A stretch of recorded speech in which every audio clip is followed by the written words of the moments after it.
Buongiorno, dobro jutro, guten Morgen, buondì. Un frutto di quinta elementare, alle vignuta Torlanco avevi di dimesse, si è viestuta, le vignuta servì messe, a risfuindeve a duce che si dice a messe, alla letta anche la prime letture, col salmo, insomma è un bravo frutto.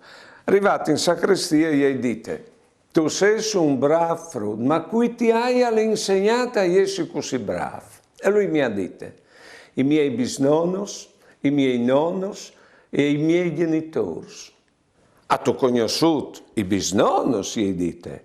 No, no, ho conosciuto i nonnos che mi hanno chiacchierato sui bisnonnos e i miei nonnos si hanno tirato su i miei genitori che mi hanno tirato su me.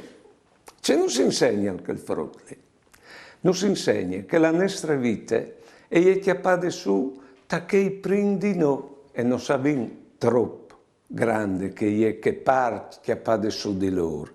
E il biela è che noi, con il nostro modo di vivere, odin la nostra vita a chi altri che non sapevano per troppe generazioni che la rain davanti dopo che non si impartisse. Buone giornate e buone vite.